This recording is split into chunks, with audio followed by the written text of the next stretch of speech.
Hi everyone, I hope that we are live, so you can let me know if you can hear me. Okay, great. So let's get started. First of all, happy Diwali to everyone. I think it was a long weekend and we could not meet to uh, discuss the daily challenge problem, but we are going to resume it from today onwards. Today's question was an easy one, to be honest again. So yeah, so how many of you were able to code it on your own? You can just say yes if you were able to code it on your own. Let us also read the question. It says that we are given a string. String is our input. Okay. Now we have to return the number of unique palindromes of length 3 that are subsequences of S. Palindrome of length 3. This is what we want. What is palindrome? Palindrome is something which reads the same thing from forward as well as backward. So let's say you have A, B, C, B, A. Then it's a palindrome, because if you read from beginning, it reads as ABCBA, and from ending also it reads as ABCBA. So it's a palindrome. But we are interested in palindromes that are of length 3. Okay, this is of length 5, so this is not a valid example, but this is a valid example, right? So here you can see this is a palindrome and this is of length 3. Now that palindrome should be a subsequence of S. So what is a subsequence? Subsequence is just a randomly chosen set of characters with order preserved. So for example, let's say you have a string that says F L I A K C B C A, something like this. Then can you tell me some of the subsequences of this? For example, AKC is a subsequence. AKCB is also a subsequence. But AKBC is also a subsequence, mind it. Because AKBC, when I pick it, it is not continuous, right? But the order of characters is preserved. So AK, when I say it, is coming first. BC, when I say it, is coming later. Now can you tell me some palindromic subsequences of this which are of length 3? A very easy example is A, C, A, right? So if I pick A and then C and then A, so I can say that is going to be a palindrome which is of length 3. Apart from that, anything else? Can you give me some other example? Yeah, so one of you is saying ABA, so that is also a valid answer. You can pick this A, you can pick that B, and then you can pick that A. This way you have ABA. You can also have AKA, isn't it? I can pick AK and then I can pick A. So there are various possibilities, right? Now in this question what we have to do is we have to count how many such possibilities are there in the supplied string, and we have to return the count of that. That's it. Now here there is an important thing. It says that even if there are multiple ways to obtain the same subsequence, it is still counted once. So keep it in your mind, because see here it already says unique, right? Now a person comes and tells me, if I pick this A, this C and this A, then what I get is ACA, which is palindrome. But instead of picking this C, how about picking that C? So if I pick this A, this C and this A, then also I get ACA. So should they be counted differently? The answer is no. They should be counted as same, because the result that you are getting from them are not different, they are the same. Okay, so that is the meaning of unique, and here it just elaborates the same thing. Okay, cool. Here it defines palindrome, which we already know. Here it defines subsequence, which we again already know. And then there are some examples, as you can see. So like AABCA, the output is 3. Okay, Rachit is saying, can we use two pointer here if I find any two characters same at I and J, then all the unique, yeah, that's the right line of thought. That's perfectly right line of thought. Okay, so let's think, how do I go about it? Go about it. See, why this question is very simple is because the length is fixed as 3. If the length was not 3, if the length was any random thing, then it would have been a very good question. But here, because the length is 3, so the job is super easy. Now, if I think about it, as some of you have already commented the approaches, what I can do is, I can just look at the property of a palindrome which is of length 3. What is the property? The property is that the first and the last character are the same, and this is common sense because in any palindrome the first and the last characters are same. Now the middle character could literally be anything. I'm writing star, star means anything. It could literally be anything. It could be Z, it could be X, it could be A, it could be K, it could be anything, right? As long as that comes in between this A and that A, correct? Now think of it in this manner. If you pick this A and that A, then can you tell me how many palindromic subsequences are possible whose first and last characters are this and that respectively? Can you just quickly give me a count of that? So it depends upon how many unique characters are there in between this A and that A. So how many unique characters are there? K, B and C. So there are 3 unique characters, right? Because there are 3 unique characters, so it means that I am going to get 3 distinct palindromic subsequences of length 3, right? Which starts with this A and ends with that A, correct? Now, there could be multiple occurrences of A. So let's say there was an A here also. Okay, if there was an A here also, and let's say again there was an A here also, you don't need to worry. You just need to focus on the first and the last occurrence of A, or for that matter, any character. Because if you have considered this and this as the terminal points of your palindrome, then you just have to know that how many unique characters are there in between, which you can find out very easily, correct? So in this case, how many unique characters are there? K, C, A and B. So the answer will be 4.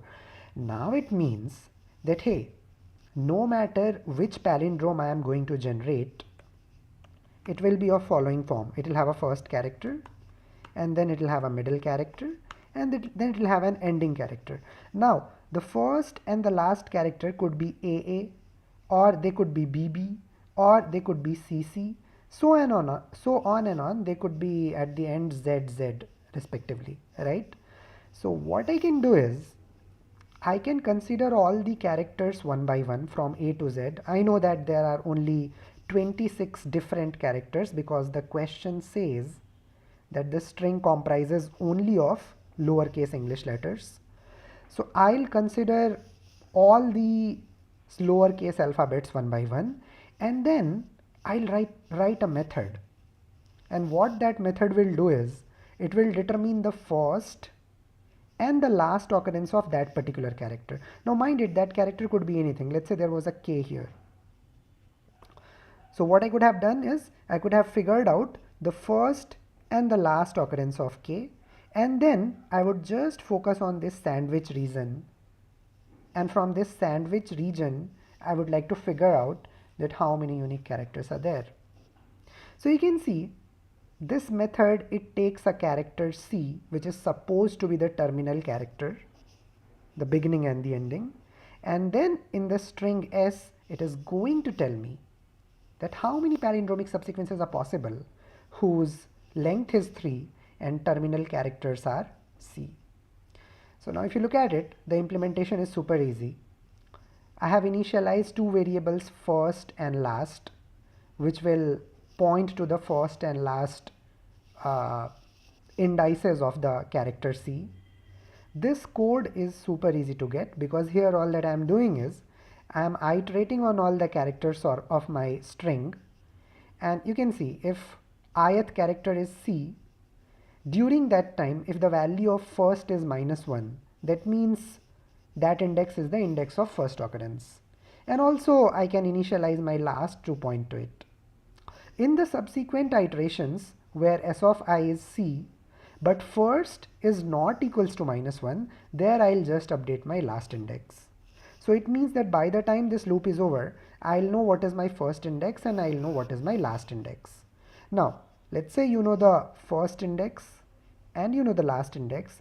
Now your loop should run in this sandwich part, which is from the index first plus 1 till last -1. So what I am going to do is, I'm going to run this loop. You can see it is running from first plus 1 till last -1. Now here I have to find out how many unique characters are there. So I have initialized a count called as uniques, which is 0 initially. Now I have a vector of Boolean. The vector is of size 26 and initially everything is false in it. So what I am going to do is that the moment I see a character, so let's say if I am iterating in this part, the moment I see a character, let's say I see a character C, if I check that the value for this is false, that means I am getting it for the first time. So I'll do uniques plus plus. So you can see if not of done of this character, you can see this is ASCII manipulation. If you know about ASCII code, this should not be a big thing for you to understand. So if done of this thing is false, then I am marking it as true and I am doing uniques plus plus. That's all. It's a simple logic. So it means that if you are iterating this part, by the time you reach at, let's say, this C, you will not do a plus plus for it. Why? Because you will see that the done has already been marked as true.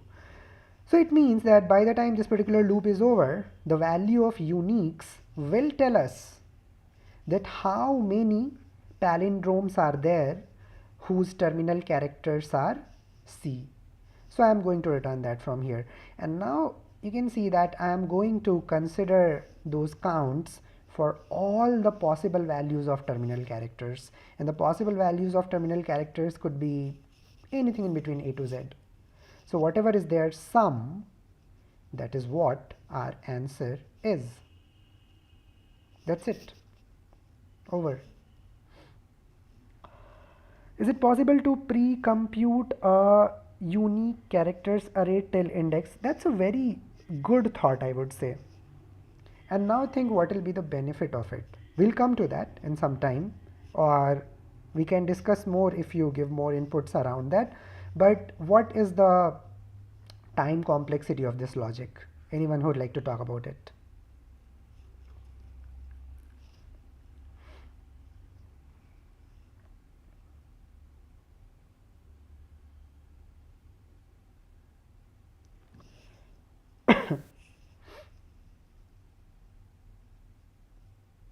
So in order to find the time complexity, you have to look at this particular section of code. So how many times this loop is going to run? It is going to run for 26 times. Now every time it runs, you call this method.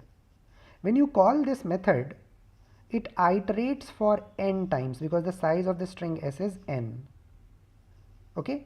Here also this loop can at max run for n times, not more than that. So n plus n is 2n, which I can, approximate as n. So I can say that 26 iterations of this loop is being done and every iteration consumes n amount of time. So total time is going to be 26 into n.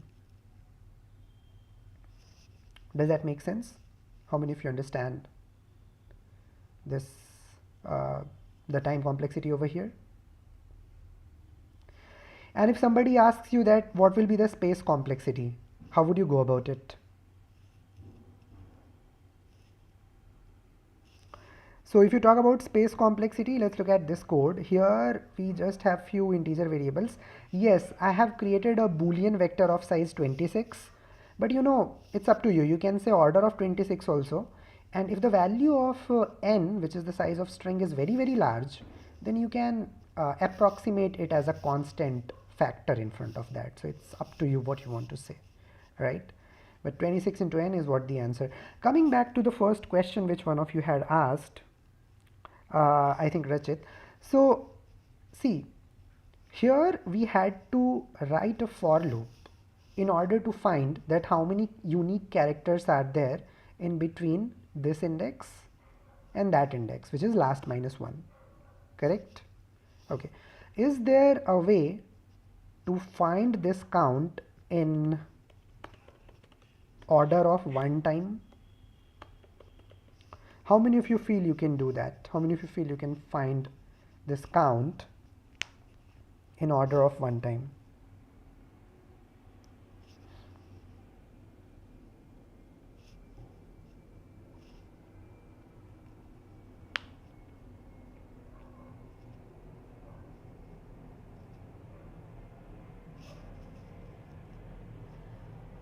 How?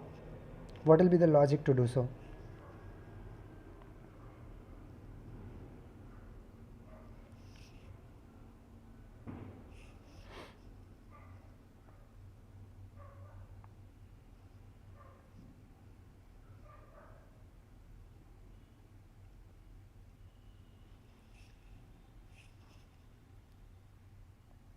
Okay, so I think Rachit was the one who said that we can use the idea of pre-computation.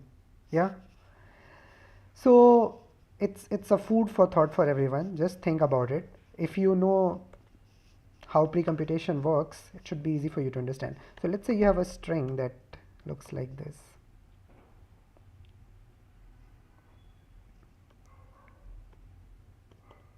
Something like this, okay. Let's say in this section, in this region, you want to find that how many unique characters are there. So tell me how many unique characters are there. D, F, K, and J. So the answer should be 4. There are 4 unique characters. Now, if you know the number of unique characters from here till here and from here till here, can that help you to know the number of unique characters from here till here? Just think of it. Tell me how many unique characters are there in this part. A, B, C, which is 3, and then 4 of them, so 7, right? And how many unique characters are there in this part? A, B, and C, 3 of them. So if I do 7 minus 3, that is what 4 is, right? So do you think that we can use this idea? If we pre-compute the number of unique characters in every prefix of the string, this prefix, this prefix, this prefix, this. If you simply pre-compute these values, then you might not have to run this loop. Just think about it, whether this idea is valid or not, and whether this will help you with some optimization or not. But you know, as one of you again said, this is not going to give you a major boost in performance. Why? Because this loop anyways is going to consume order n time, right? And if this loop ends up consuming order n amount of time for every call that you are making, that means it will supersede the complexity that you have here. I mean, even if it is order 1, n plus 1 will be back to order of n. Yeah, there will be, you know, some lesser number of computations. Your new code will be better than the previous one in terms of the number of CPU cycles that it executes, but asymptotically there won't be a major impact. Yeah, try that out. Okay, cool. There is one, okay, how many of you have learned about dynamic programming? Those of you who have ever studied dynamic programming or are studying dynamic programming, you can just say yes. I can give you a question that probably you can think about. I can also give you some pointers to think in that direction. So let's say the generic version of this question. The generic version is, you are given a string and you have to tell me the total number of palindromic subsequences. Okay, when I say total number of palindromic subsequences, I am not interested in unique ones only. See, here it was unique, but here now I am not interested in unique only, because let's say you had an A here, if you take this A and that A, you get AA, which is a palindromic subsequence. And if you take this A and that A, you get AA. So I'll count them differently because the characters that you have chosen are not the same, they are different. Okay, so can you solve this question? I'll tell you what are the important prerequisites that you need to know about it. Of course, you need to know DP. Another thing that you need to know is if you have solved some questions on finding maybe longest palindromic subsequence, that might give you a lot of idea around it. So here, how you can go about is that if you have to know how many palindromic subsequences are there in this part, for that, is it better to first solve for this sandwich area? Now, just solving for this sandwich area will not be enough. So let's say you know all the, you know how many palindromic subsequences are there in this. Let's say, for example, you have ACA, right? Now, if the first and the last character, they were same. If they were same, then any of the subsequence that had arisen out of this part could have been sandwiched in between this J and that J. Are you getting my point? For example, if you have this ACA could have been sandwiched in between the both of the J's. So I'm saying that let's say there are X number of palindromic subsequences that you are getting from here. And if your first and the last characters are same, then you are going to get X more, right? Now, just this is not enough, because now you also need to know that how many are possible in probably this part, keeping this index fixed and that index, reducing that index. How many are possible in this part, that also you would want to know, right? Because see, in this case, all that you are doing is you are just finding out the subsequences whose starting and ending are this and that. But how about those whose starting and ending are this and that? Similarly, whose starting and ending are this and that. If you have done some recurrence relations while solving questions on DP, you solve for I comma j and then you iterate for I comma j minus 1 and I plus 1j. It will give you some clues around it. So just think about it. Take it as a food for thought. I think there might be a question related to it also on Leetcode. Probably I might talk about it sometime if it ever comes, but give some thoughts to it. Okay. Cool. So let's just keep this for today. Okay, in the last 3-4 days, there were some very good questions which were asked.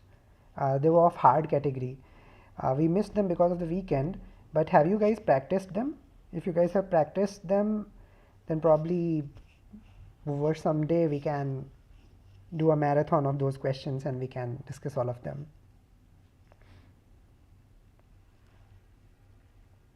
Yeah. Okay, for now, let's just wrap up the day and meet again with hopefully a better question. Yeah. Okay then. Bye everyone. Good night.